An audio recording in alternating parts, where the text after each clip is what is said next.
Black people hate everyone. They hate themselves. They hate Asians. They hate whites. They hate the Hispanics. They hate everyone. They hate their own families. They hate their own schools. They hate their own communities. They hate and burn their own businesses. They don't stand for anything at all. And then it's so funny. Black people think like we have to stop racism or stop white supremacy. Are you kidding me? With the way you people act, you're gonna have everybody, even other black people, becoming white supremacists because we're not gonna be able to live around you.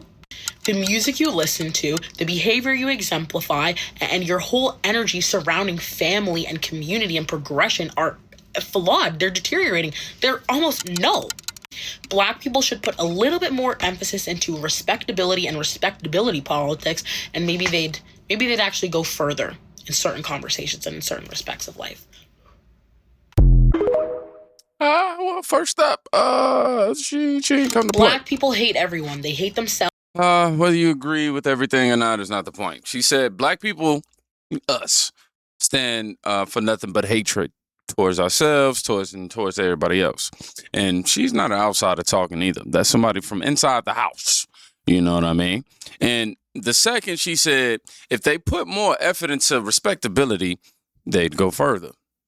You know, man, the internet, black people are going to go crazy over that statement.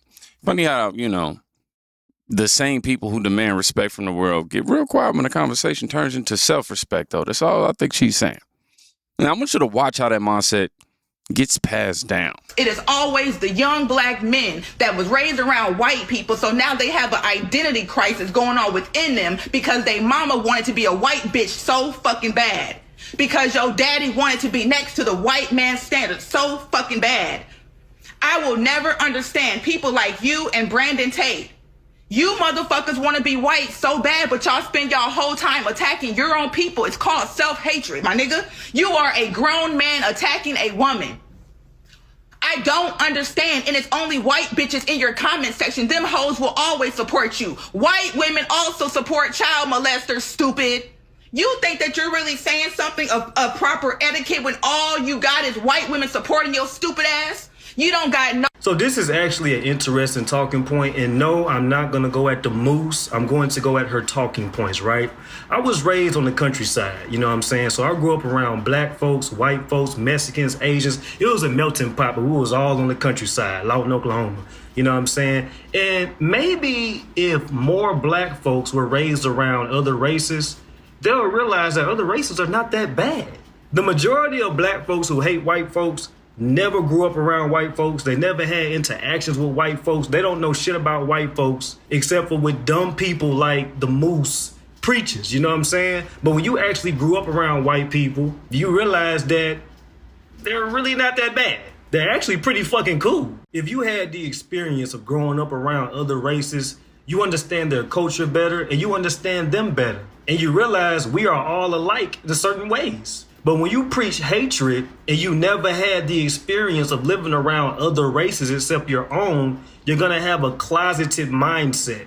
And this is based off reality. The vast majority of black folks that hate white folks never grew up around white folks. They only grew up around other hateful niggas. And they were taught hate by the older niggas in their family. That is a fact. Because if you grew up around white folks, you played sports with them, you played outside with them, you went to recess with them, you egged houses with them, you realize how cool these motherfuckers really is. But I digress. Fucking moose.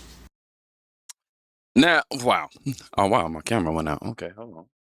Stuff together now. Hello. Now be watching my guy TJ the Realist. You know, this man said he never grew up. Well, the woman said, well, I'm sorry. Let me get myself together. This is all doing too much. But yeah, you know, grew up around he never grew up around white people and still found them cool. That's a statement that, you know, I think people could agree with for sure. I grew up around multiple different cultures in school, predominantly black, but I interacted with most. But then he went on to say how hate was taught. And that's the part nobody wants to sit with. If the first lessons about the enemy come from your own living room, the problem ain't only outside the house. You know what I mean? It's being raised inside the house. And this next one, is the classic response when that conversation gets too close. Why the fuck does white people always need to give an input on the shit we do? Y'all are not one of us. Stay the fuck out of our business, just like we do to y'all. Stop giving input on shit y'all don't understand. What's so hard about that, bro? Like, real shit. Why do y'all feel the need to give input on everything we do, but y'all say we the ones obsessed? Y'all niggas gotta give input on every fucking little thing we do. It's not just one thing, it's everything, bro. Sheesh. Leave us alone, bro. Why the I've heard this line quite often, but here's the part that never really gets answered, right? If the behavior keeps spilling into everybody else's life, the crime, the disruption, the cause, then leave us alone stops being a boundary and starts sounding like a demand for immunity. You can't keep making everyone's problem. You can't keep making it everyone's problem and then get mad when everyone starts talking about it. That's all I'm saying. Now, I want you to watch the political version of the same denial. You need to talk to any and everybody about voting, because as they have the conversation about a monolith, no, we are not a monolith. But certain things apply to all of us. Number one, when they decided to go after, quote unquote, DEI, Black women, the most educated demographic in this country, somehow ended up the most unemployed out of everyone. Like, that is whether I'm just saying. There are certain targets that don't miss any of us, no matter who we think we are. And as the next thing that a lot of you will most likely participate in will be the press conference from my big brother, Ben Crump, let me be clear about something. The way that they investigate the travesties that happen to us, that is not something that only certain people endure. We are a monolith when we end up being targeted by law enforcement, or when we end up being disrespected as victims and there is no investigation. So understand there is a baseline, no matter who you are as a Black person, that we all end up in the same boat. Oh, wow. Jasmine Crockett said that Black women are the most educated demographic in this country and somehow the most unemployed. Now, the education claim doesn't hold up against the actual numbers. Asian women and white women both, are clearing higher rates just by data. But the unemployment part, that might be real, right? So the question becomes simple. If the degrees are increasing and the outcomes aren't, what exactly is the strategy still selling? Because more schooling without better results just means the story is incomplete. This next one just doesn't ask for permission. All these minority groups are organized. Black people get skipped over, and we still suck the dick of this Democrat Party that did it. You ain't lying. It's crazy to me. And they're blinded, and they still go out and vote. And then they're going to talk shit to me. Yep. I'm sitting here thinking, how much will you take? You're the Uncle Tom. You're shucking and jiving. You're out there waving a Democrat flag. Meanwhile, they're giving money and preferential treatment to every other race of people besides you, but Absolutely. They hang the whole narrative on your identity. Ooh, you telling the truth. That's why you got to stay. Ain't that what the... You're telling the truth. Thank you, Royce. sir. Keep going, man. Another Black man that understands it. You feel me, right? Oh, yeah. It hits you Oh, right yeah. here because Oh, you yeah. watched it. It brings chills to my skin because it's the damnedest of the truth. Come on, man. I can't even deflect that truth. Come on. I care about people. I care about all races. We love but y'all. You are telling the truth, man. I'm but serious, why do man. we I gotta can't come? even believe You know it. what's crazy? The beating heart of the America First movement should be the disdain, the discontent that Black people have for being put last. That's why I'm America First. That's why I'm America First.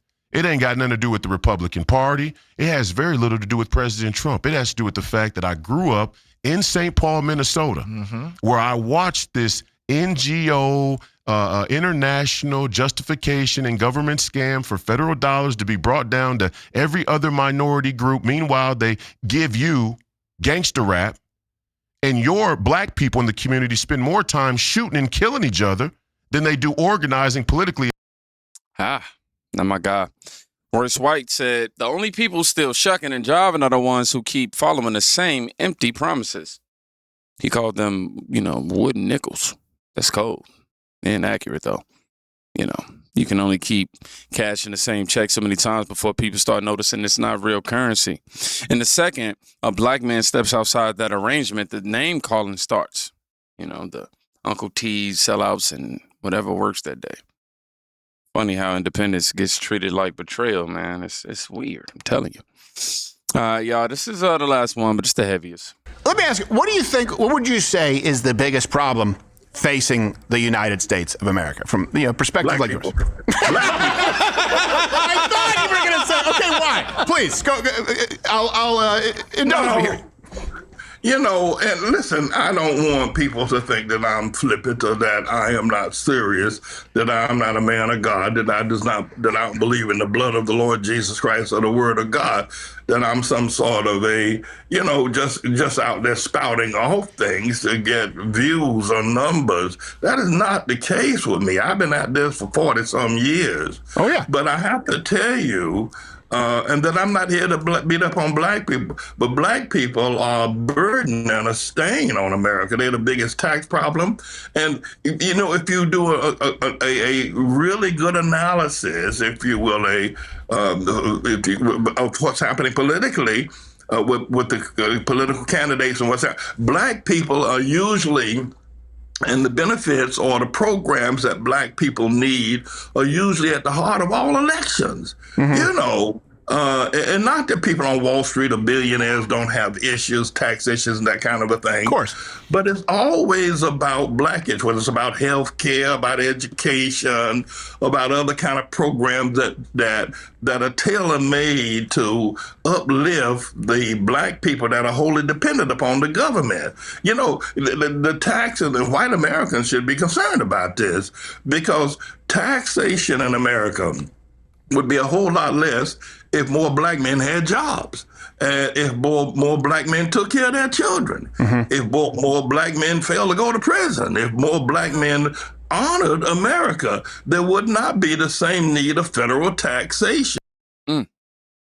So, Pastor Manning, he didn't soften it. He said black men are the biggest tax problem in America, not because of race, but because of the numbers around work, fatherhood, and prison, according to him. And, I don't think that's hate. That's just math with a collar on, right? When fewer men work, fewer raise their kids, and more cycle through the system. Somebody has to pay for the gap. And the bill doesn't care about feelings. So, what we're watching isn't new. It's just getting way harder to ignore. Some of these voices are young, some older, some are angry. Some are just done pretending. But they all circle the same point. A community that refuses to look at its own patterns will keep asking the same questions and keep getting the same results. The real fatigue isn't just from outside, the outside world, right? It's from watching the same cycle repeat while the excuses seem to get more creative. Now, you can feel some type of way about, what was said today. That's fine. Just don't pretend you didn't hear it. And if you made it to the end of this video, I want you to drop the word mirror if it sat with you. My people are destroyed by the lack of knowledge, Hosea 4:6. There's a way that seems right to man, but its end is the way to death. This is Proverbs 14:12. All July, I've been trying to anchor some of the same scriptures in. We're going to try to move forward in August. So you guys be safe. Go check on somebody today. You can quite literally be saving their life. Peace.